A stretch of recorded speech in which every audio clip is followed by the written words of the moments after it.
எல்லோருக்கும் நமஸ்காரம். இந்த உலகத்தில் பல ஞானிகள் வந்தாங்க, பலவிதமான பாரவான்கள் வந்தாங்க, ஞான மூர்த்தியர்கள் வந்தாங்க, நிறைய பேர் இந்த உலகத்துக்கு அவதாரம் பண்ணி வந்தாங்க. ஆனால் அவங்க இந்த மனிதனை அவனுடைய தீநெறியிலேருந்து நன்னெறிக்கு மாற்றுறதுக்கு நிறைய போராடினாங்க. ஆனால் பார்த்தீங்கன்னா ஒருத்தருடைய சீடர்னு பார்த்தீங்கன்னா ஒரு 4 பேர், 5 பேர், 10 பேர் இப்படி தான் சீடர்கள் சேர்ந்தாங்களே தவிர ஒரு கூட்டமாக சேர்ந்தாங்க, ஒரு 2000 பேர் சேர்ந்தாங்க, 3000 பேர் சேர்ந்தாங்கன்னா அவங்க தூலத்தோடு இருக்கிறப்ப எந்த ஞானியர்களுக்குமே இல்லை. ஆனால் யாராலும் நிகழ்த்த முடியாத ஒரு அரிய பெரிய செயலை நம்முடைய தெய்வம் அவர்கள், நம்முடைய குலதெய்வ தேவேஸ்வரர் அவர்கள் நிகழ்த்தி காட்டினாங்க. அது என்னன்னு பார்த்தீங்கன்னா, ஒரு 5000த்திற்கும் மேற்பட்ட பிள்ளைகளை தங்களுடைய சீடர்களாக சேர்த்தாங்க. இது ஒரு பெரிய அதிசயம். தெய்வம் அவங்க வரலாறு பற்றி குறிப்பிடும்போது சொல்லுவாங்க, நான் ஒரு பிள்ளையை சேர்க்கறதுக்கும் என்னுடைய ஈரலில் ஒரு தமர் விழுந்திருக்கு. தமர்னா ஓட்டை அப்படின்ட்டு. அந்த அளவுக்கு அவங்க பாடுபட்டு பேசி தான் ஒவ்வொரு பிள்ளையும் இந்த மெய்வழியில் கொண்டு வந்து சேர்த்தாங்க.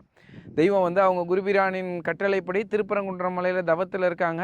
அங்கேருந்து அவங்க குருபிரான் அங்கே மார்கநாதருங்கிற திருநாமத்தை சூட்டி விட்டு, இன்று முதல் என்னுடைய இந்த மெய்யை எடுத்து நீ எல்லா மக்களுக்கும் போதிக்கணும், எல்லா மக்களையும் நன்னெறிக்கு ஆளாக்கணும், எல்லா மக்களுக்கும் அந்த பரமபதத்தை நீ அளிக்கணும்னு உத்தரவிட்டுறாங்க. உத்தரவிட்டோன்னா அங்கேருந்து கிளம்பிய நம் தெய்வமர்கள் திருப்பரங்குன்றத்துலேருந்து மதுரையில் பேசுகிறாங்க. எல்லா இடத்துலையும் நின்று மதுரையில் பெரிய நகரமாக இருக்கிறதுனால யாரும் அதை தெய்வமர்களின் பேச்சை கேட்குறாங்க. ஆனால் எங்களுக்கு இந்த மெய்யை கொடுங்கன்னு சொல்லலை.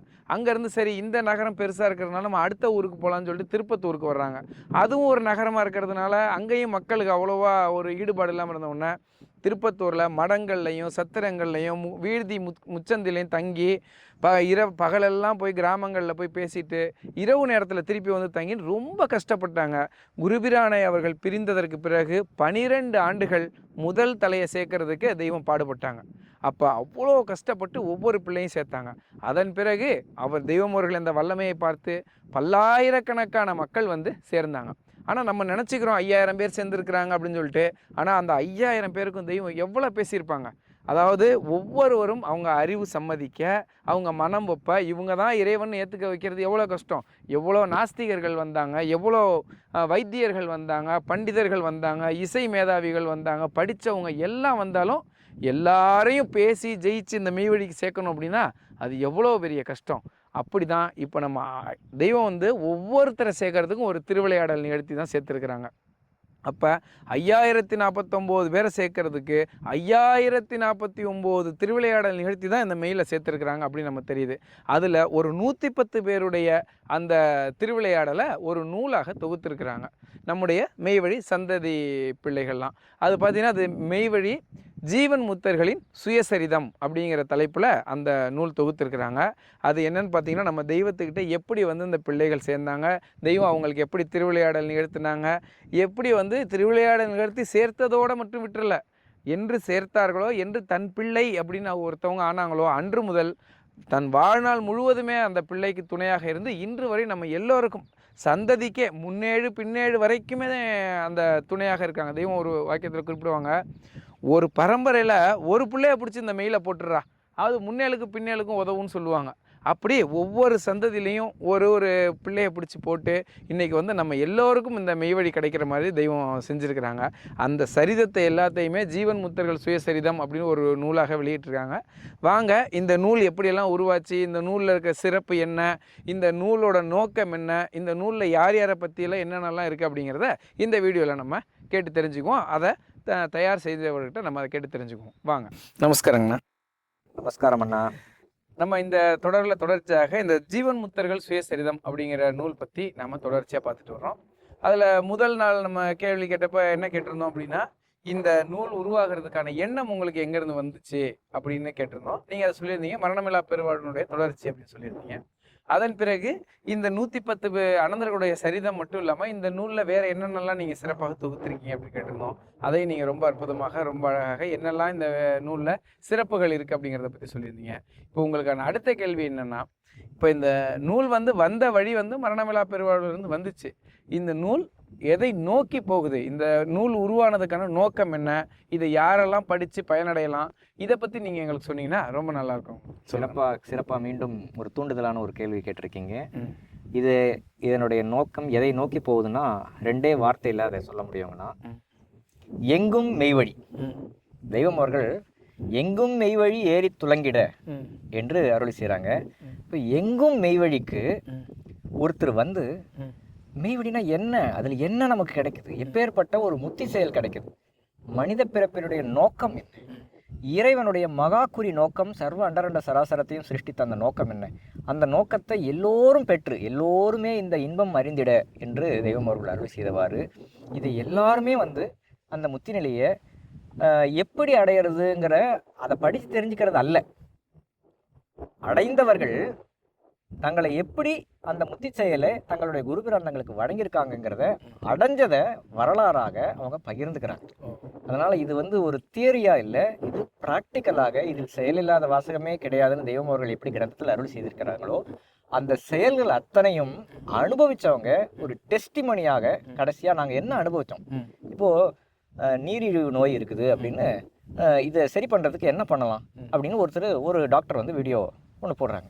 அதை பார்த்துட்டு நமக்கு ஒரு கேள்வி முதல்ல வருது, அவர் சொன்னபடி யாராவது செஞ்சுருக்கீங்களா, உங்களுக்கு ஏதாவது பலன் இருந்துச்சா அப்படின்னு பலன் வந்தவங்களை பற்றி நம்ம போய் கேட்டு தெரிஞ்சுக்கணும்னு பார்க்குறோம். முதல்ல ஒரு 100 பேராவது பலன் இருக்குதுன்னு சொல்கிறாங்களா, அப்போ தான் நம்ம நம்புகிறோம். அடுத்தது இதில் உண்மையிலேயே அந்த முத்தி செயலுக்கு இது நாள் வரைக்கும் உலகத்தில் டெஸ்டிமனி ஆஃப் சால்வேஷன், அதாவது மரணமில்லா பெருவாழ்வை அவர்கள் தந்ததை நாங்கள் உண்மையிலேயே பெற்றுக்கிட்டோம் அடையாளத்தோட திட்டவட்டமா அப்படின்னு சொல்கிறதுக்கு இதுகாலம் வரைக்கும் இந்த சரித்திரத்திலேயே எங்கேயுமே இல்லாதது. ஆனால் தெய்வம் அவர்களுடைய தனிப்பெரும் கருணையால் அவர்கள் அந்த மரணமில்லா பெருவாழ்வை தந்து அதை பெற்றவங்க அதை கண்ணேராக ஒவ்வொரு சான்றுகளையும் நேரில் பார்த்ததை அவங்க எடுத்து பகிர்றாங்க.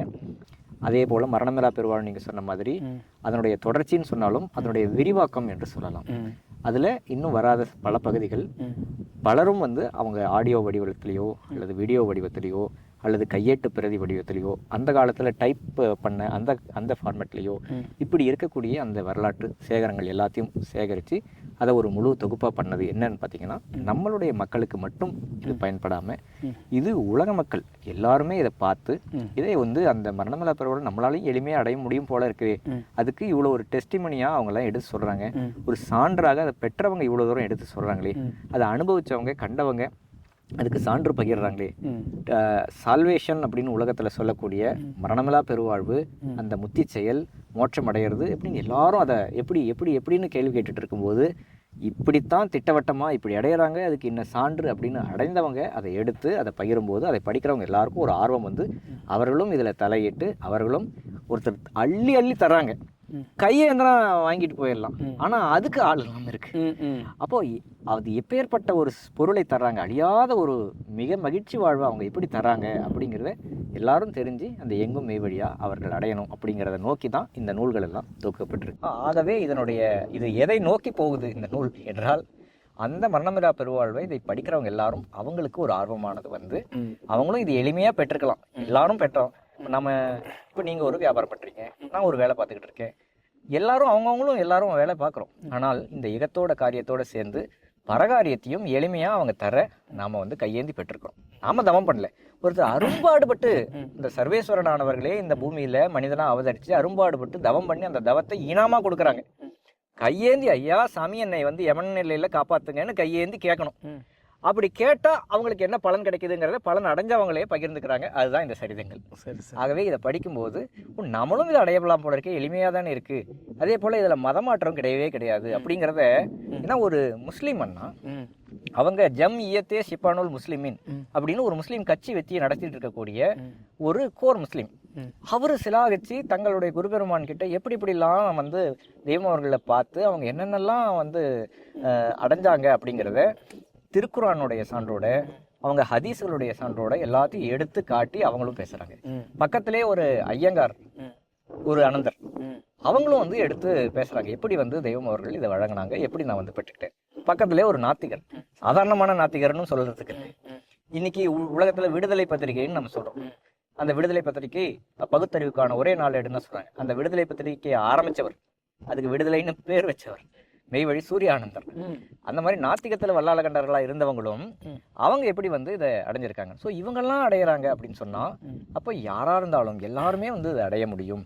அந்த மரணமில்லா பெருவாழ்வை பெற்று கடைசியாக அந்த முத்தி நிலையை யுகங்கோடி கால மானிடங்கால ஒரு மகிழ்ச்சி வாழ்க்கையை, பரமபத நித்திய மகிழ்ச்சி வாழ்க்கையை அடையணுங்கிறது தான் இது கொண்டு போகக்கூடிய டைரக்ஷன். அந்த எப்படி அடையிறது அப்படிங்கிற எல்லைக்கு கூட்டி வரக்கூடிய ஒரு சாதனமாக இந்த நூல் இருக்கும்.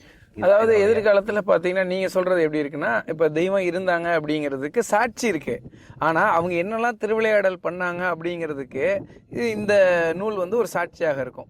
இப்போ அடுத்த ஜென்ரேஷன் வர்றாங்க, அடுத்த தலைமுறை பிள்ளைகள் வர்றாங்க, அவங்க வந்து தெய்வம் இருந்தாங்களா, அவங்க என்ன பண்ணாங்க, அவங்ககிட்ட என்ன ஸ்பெஷல், அவங்க என்னெல்லாம் பண்ணாங்க அப்படின்னு கேட்கும் பொழுது 1-2 சொல்ல முடியும் பெற்றவங்க. ஆனால் இந்த நூலை கொடுத்துட்டா அந்த பிள்ளைங்க எல்லாமே படித்து தெரிஞ்சுக்கலாம். அவசியமாங்கண்ணா. ஆமாம். அதாவது இன்னும் சொல்ல போனோம்னா ஒரு உதாரணம் நம்ம சொல்லலாம். இப்போது இயேசு பெருமான் அந்த காலத்தில் வந்து அவர்கள் அந்த இதே செயலை அந்த காலத்தில் அவர்களும் கொண்டு வந்தாங்க. ஆனால் மக்கள் அதை சீச்சி கழித்து அவங்கள சிலுவையில் இறங்கி ரொம்ப பாடுபடுத்தி எடுத்தாங்க. அவங்க என்ன செய்தார்கள், என்ன அற்புதங்களை செய்தார்கள், அவங்க என்ன பேசினாங்க அப்படிங்கிற பகுதி சத்தியவேதத்தில் பைபிளில் இன்னைக்கு இருக்குது. ஆனால் அந்த பைபிள் தொகுப்பே இயேசுபிரான் அவர்களுடைய காலத்துக்கு அப்புறம் 100 வருஷம் கழிச்சு தான் ஒரு தொகுப்பாக வருது. ஏன்னா அதுக்கு முன்னாடி யாராவது பேசினா அவங்களுக்கும் சிலுவை தான். ஆகவே இந்த மாதிரியான ஒரு நெருக்குதல்ல அன்னைக்கு இருக்குது. ஆனால் பிற்காலத்தில் பார்க்கும்போது இன்னைக்கு நம்ம இயேசுபிரானை வச்சு தான் நம்ம வருஷத்தையே வந்து போட்டுக்கிறோம். இன்னைக்கு 2024 எதை வச்சுங்க, இயேசுபிரான்லேருந்து 2024. அதுபோல் அந்த வரலாறு நடந்த இயேசுபிரான் காலத்தில் மேத்யூ, அதுக்கப்புறம் லூக்கா, யோவான், மார்க்கு, இந்த 4 பேரும் அவங்க நேரில் கண்டதை வந்து பகிர்ந்துக்கிறாங்க. அவங்க என்ன அற்புதங்கள் செஞ்சாங்க, என்ன பேசுனாங்க, என்ன அருள் செஞ்சாங்க, என்ன அவமானம் சொன்னாங்க, இதெல்லாம் அவங்க சொல்ல நம்ம கேட்கணும். அதுதான் இன்னைக்கு அந்த வேதமாக இருக்குது. அதுபோல் இன்னைக்கு நேரில் கண்டவர்கள், அந்த அனந்தாதி தேவர்கள் எப்படி வந்து அந்த சர்வேஸ்வரனை சந்திக்க வைக்கிறாங்களே, அந்த நிகழ்ச்சிகள் எல்லாத்தையும் நம்மளை பகிர்ந்துக்கிறாங்க. ஸோ அந்த பகிர்ந்த இது வந்து நமக்கு அந்த பைபிள் எப்படியோ அது போலவே இன்னைக்கு இது அனந்தாதி தேவர்களுடைய வழி நூல்னு தெய்வம் அவர்கள் இதை வந்து எடுத்து சொல்றாங்க. ஆதியனாகிய முதல்வர் பேசுறது முதல் நூல், அதை வழிபட்டு நடந்தவர்கள் பேசினது எல்லாம் வழிநூல். இப்போ இது வந்து ஒரு வழிநூல். இஸ்லாத்தில் கூட அப்படி இருக்குன்னு நினைக்கிறேன். திருக்குரான் இருக்கு, ஹதீஸ்கள். ஹதீஸ்கள் இப்போ நபிகள் பெருமானுடைய வாழ்க்கையில நடந்த விஷயங்களும் அதை நேரில் கண்டவங்க வந்து சாட்சியா இதை அறிவிப்பவர் அபூபக்கர் சித்திக் அப்படின்னு சொல்லுவாங்க. அது போல அவர்களுடைய வாக்கியமா அவர்கள் வந்து நபி பெருமான் என்னென்ன வாக்கியம் பேசுறாங்க, என்னென்ன செயல்பாடுகள் அவர்கள் செய்தார்கள், நாங்க கண்டோம், இந்த அதிசயங்களை அவங்க செஞ்சாங்க, இப்படி எல்லாம் வரக்கூடியதை அந்த திருக்குறானுடைய தொடர்ச்சியாக ஹதீஸ்கள் எப்படி அந்த வாழ்க்கையில நமக்கு என்னென்ன நெறிமுறை இருக்குது அப்படிங்கிறது. அது போல இன்னைக்கு இன்னொரு உதாரணம் உங்களுக்கு சொல்லணும்னா, நம்ம மெய்வழியில நெறிமுறைகள் அந்த காலத்திலே தெய்வம் அவர்கள் என்ன நெறிமுறை எடுத்து வச்சாங்க. இப்போ மெய்வழி சுபாவானந்தி அக்கா, அவங்க வரலாறு கடைசி வரலாறா இருக்கும். 5வது வால்யூம்ல உங்களுக்கு கடைசி வரலாறு. அந்த வரலாறுல ஒரு உதாரணத்துக்காக உங்களுக்கு சொல்றேன். இப்போ நம்ம எப்படி வந்து வணக்கம் பண்றோம், குனிந்து மண்ணை தொட்டு எழுந்து நமஸ்காரம் பண்றோம் ஆண்கள். இதே மாதிரி பெண்களுக்கு எடுத்து வைக்கல. இதுல ஒரு சின்ன மாற்றம் இருக்கு. குனிந்து அவங்க மண்ணை தொடும்போது மண்டிட்டு அதுக்கப்புறம் எழுந்து நமஸ்காரிக்கணும். அந்த மண்டிட்டதுக்கு அப்புறம் அவங்க தலையை கொண்டு போய் மண்ணில் முட்டக்கூடாது. அந்த ஒரு நடைமுறை அந்த காலத்துல இல்லை, அந்த மாதிரி பண்ணக்கூடாது அப்படிங்கிறத அவங்க சொல்றாங்க. இது போல அனந்தம் நடைமுறைகள் அந்த காலத்துல எப்படி தெய்வம் அவர்கள் எடுத்து வச்சாங்க. இது வரலாற்றோட வரலாறா மெய்வழி சுபாவானந்தி அக்கா வரலாறுல இருக்கு. அதுக்கப்புறம் மெய்வழி கலைச்செல்வி ஆனந்தி அக்கா அவங்களுடைய வரலாறுல இருக்கு. அதுக்கப்புறம் மெய்வழி சாலை சித்திரமாடிய மாமா, நீங்களே பேட்டி எடுத்திருந்தீங்க. ஆமா ஆமா. அந்த பேட்டியில் இருக்கக்கூடிய பல பகுதிகளும் எடுத்து ஒரு வரலாறாவே முழுமையான வரலாறாக இதுல இருக்குது. அதெல்லாம் எங்களுக்கு ரொம்ப உதவி. அப்ப இதை வந்து ஜீவன் முத்தர்கள் சுயசரிதம்னு சொல்றதை விட தெய்வம் அவர்களுக்கு சாட்சின்னு சொல்லலாம் இது. ஆமா, அதாவது இது தெய்வம் அவர்களுடைய சரிதம். இது ஆமா, தெய்வம் அவர்கள் பாத்தீங்கன்னா, இப்போ நான் எங்க தாத்தா இருக்காங்க மெய்வழி சோமசுந்தரம் செட்டியார். இப்போ அவங்கள பத்தி நீங்க என்கிட்ட கேட்டீங்கன்னு வச்சுக்கோங்களேன், என்கிட்ட எழுதி தர சொன்னீங்கன்னா எங்க தாத்தா இப்படிங்க அப்படிங்கன்னா அவருடைய பெருமையை நான் எழுதுவேன். எங்க தாத்தா கிட்டே நீங்களே எழுதிட்டாங்கன்னா அவங்க யாரும் எழுதுவாங்க, தெய்வத்தை பத்தி எழுதுறாங்க. அது போல இது வந்து பெரும்பகுதி சுயசரிதங்கள் அவங்களே எழுதுறதுனால அவங்க தங்களுடைய பெருமான், எங்களுடைய அந்த அந்த ஆத்மகாம நாயகராகிய பெருமான் என்னென்னலாம் பண்ணாங்கிறத ஒவ்வொருத்தரும் சான்றாக அவங்க நேரில் அனுபவித்த அந்த வாழ்க்கையை சொல்றாங்க. இது வந்து வெறும் வார்த்தை அல்ல, இது முழுக்க முழுக்க வாழ்க்கை, அந்த வாழ்க்கையினுடைய பதிவு. அதாவது தெய்வம் ஒரு இடத்துல குறிப்பிடுவாங்க, நீ இவ்வளவு நாள் வந்து பணம் சம்பாரிச்சிருக்க, வீடு வாங்கியிருக்க, மனைவி கட்டியிருக்க, குழந்தை பெற்றிருக்க, என்னென்னமோ பெற்றிருக்க, இது எல்லாம் உனக்குள்ள இருக்கா, உன் எண்ணத்துல இருக்கான்னு கேட்பாங்க. அப்போ என்ன சொல்லி ஆகணும்? இப்போ நீங்களும் நானும் உட்காந்துட்டு இருந்தா கூட நீங்கள் பேசுறது என் எண்ணத்தில் தான் ஓடிக்கிட்டு இருக்கு. அது மாதிரி உன்னுடைய எண்ணம் தான் எல்லா இடத்துலையும் உலாவுதுங்கிறாங்க. அப்போ நம்ம எண்ணத்தை என்ன பண்ணுறோம்? எல்லா இடத்துலையும் உலாவ விடுறோம். இப்போ இதை படிக்கும் பொழுது நம்முடைய எண்ணம் எங்கே போயிடுது? நேராக அங்கே 1965க்கும் 45க்கும் 35க்கும் போகுது. அங்கே போய் உலாவும் போது அது ரொம்ப மகிழ்ச்சியானதாக தானே இருக்கும். ரொம்ப ரொம்ப இதுக்கு ரொம்ப கஷ்டப்பட்டு ரொம்ப அதுக்காக நேரம் செலவிட்டு இதை எழுதியிருக்கிறீங்க. உண்மையில ரொம்ப ஒரு பெரிய விஷயம். முக்கியமானது சொல்லணும், இது வந்து ஒரு சிங்கிள் மேனால பண்ணக்கூடிய விஷயம் இல்லை. இதுக்கு பின்னாடி ஒரு பெரிய டீம் வந்து ஒரு பல விதத்துலையும் எப்படின்னு பார்த்தீங்கன்னா, இப்போ ஒரு 2010-11 காலத்தில் இப்போ ஒவ்வொரு நூலாக டைப் பண்ணலான்னு நினைக்கிறோம். அந்த காலத்தில் சில சாஃப்ட்வேர் அப்போ தான் தயாரிச்சுக்கிட்டு இருக்காங்க. அதெல்லாம் வாங்கி ஸ்கேன் பண்ணி இந்த எழுத்துக்கள் எல்லாம் எக்ஸ்ட்ராக்ட் பண்ணுறதுக்கு அவங்க வந்து உதவி பண்ணுறாங்க. அப்படி பார்த்ததை ஒவ்வொருத்தரும் வந்து ப்ரூஃப் ரீட் பார்த்து தராங்க. அது போல் பலவிதமான ஒரு பெரிய டீம் ஒர்க்காக சேர்ந்து தான் இதை வந்து இப்போ நம்ம அண்ணா இருக்கிறாங்க, நாளைக்கு ஸ்ரீராம் அண்ணா இருக்கிறாங்க. கடைசியாக நீங்கள் ஒவ்வொரு பக்கத்துலையும் பார்த்தீங்கன்னா ஒரு ஐஃபன் போடணும். இப்போ பார்த்தா தெரியாது அதில். அது போல் ஒரு நூலில் 4000 ஐஃபன் இருக்கு. அந்த வார்த்தையை உடைக்கணும், கரெக்டாக உடைக்கணும். இது பார்த்தா தெரியாது. ஆனால் இதை செய்யறதுக்கு ஒரு நூல் செஞ்சு முடிக்கிறதுக்கு கிட்டத்தட்ட 20 நாள் 30 நாள் ஆகும். அவருக்கு ஒரு கையே ஃபுல்லாக வழி எடுத்துச்சு. அது போல இதில் வந்து நுணுக்கமாக இப்போ ஒரு அக்கா இருக்காங்க, சாலை வேடூரியம் அக்கா. அவங்க வந்து அனந்தாதி தேவர்களுடைய அந்த நிழற்படங்கள் எல்லாம், அந்த ஒளிப்படங்கள்னு சொல்லலாம், ஒளிப்படங்கள் எல்லாத்தையும் சேகரிக்கிறதுல அவங்க நிறைய பேரை காண்டாக்ட் பண்ணி, இதில் இப்போ மெய்வழி சுப்பையா பிள்ளை உதாரணத்துக்கு அவங்க வந்து 5 தலைமுறைக்கு முன்னாடி இருக்காங்க, முதல்ல வந்திருக்காங்க. நம்ம மெய்வழி விரகதானந்தர் ஃபேமிலி, நம்ம இன்னைக்கு இவங்க இருக்காங்களே நம்ம வேளாணந்தர் தாத்தா, அவங்களுடைய ஃபேமிலியில் முதல்ல வந்திருக்காங்க. அவங்களுடைய ஒளிப்படம் தேடி கண்டுபிடிச்சு கொடுத்துருக்காங்க. அனந்தாதி தேவர்களுடைய ஒளிப்படங்கள் பலதும் சேகரிக்கிறதுக்கு, அதாவது ஊர் கூடி தேர் எடுக்கணும்னு சொல்லுவாங்கல்ல, அந்த மாதிரி பல பேர் சேர்ந்து இதை நீங்க ஒரு முயற்சி எடுத்து செஞ்சிருக்கீங்க. அதேதாங்கண்ணா. அதுல பலருடைய முயற்சி கலந்துருக்கு. நம்ம சாலை சேகரன் அண்ணா இருக்கிறாங்க. அவங்க கடைசியா அந்த ப்ரூஃப் ரீடிங் என்று சொல்லக்கூடிய அந்த அந்த மெய்ப்பு நோக்குதல்னு சொல்லுவாங்க, அதை முழுக்க அவங்க பாக்குறாங்க. அதே போல சாலை பொன் சுசீலாக்கா அவங்க வந்து மெய்ப்பு நோக்குதல். முன்னாடி சாலை எழிலொலி அண்ணா, எங்க அப்பா சாலை அருண் வீராசாமி செட்டியார், எல்லாரும் வந்து இந்த மெய்ப்பு நோக்குதல். இதுல வந்து ஸ்ரீராமண்ணா அவங்க அந்த காலத்துல, இப்ப நான் ஒரு நூல் கொஞ்ச நேரத்துக்கு முன்னாடி வச்சிருந்தேன். அதாவது அந்த காலத்துல 1975 முதல்ல மரணமில்லா பெருவாழ்வு, 1985 அந்த காலகட்டத்தில் மரணமில்லா பெருவாழ்வு முதல்ல அச்சேத்துறாங்க. அப்படி அச்சேத்தும் போதே அதுவே ஒரு பெரிய பவுண்டா வருது, 400-500 பக்கங்கள் வந்துடுது. அப்போ அதில் இன்னும் வந்து பல வரலாறுகள் கலெக்ட் பண்ணியிருக்காங்க. ஆனால் அதை அச்சில் கொண்டு வர முடியாத ஒரு சந்தர்ப்பம். ஸோ அந்த நூல் வந்து பரன் மேலே வச்சாச்சு. அப்போ இப்போ நம்ம இதை எடுத்து திரும்ப தொக்கும் போது அதெல்லாம் கிடைக்குது. இப்போ மெய்வழி கணபதி கொண்டது அவங்களுடைய வரலாறு அப்படி கிடைச்சது. அது போல பலருடைய மெய்வழி சாயுச்சி ஆனந்தர் அவர்களுடைய வரலாறு இதெல்லாம் வந்து கிடைக்குது. அதுலலாம் பார்த்தீங்கன்னா நமக்கு அவ்வளோ ஒரு மாபெரும் செயல்கள் எல்லாம் தெய்வம் அவர்கள் எப்படி செஞ்சாங்க, எப்படி அவங்க வாழ்க்கையில் நடத்துனாங்கிறத அந்த சரித்திரத்தில் சொல்றாங்க. அதெல்லாம் எடுத்து போடுறதுக்கு நமக்கு ஒரு வசதியாக இன்னைக்கு அமைஞ்சதுங்க. சரி, ரொம்ப மகிழ்ச்சிங்கண்ணா.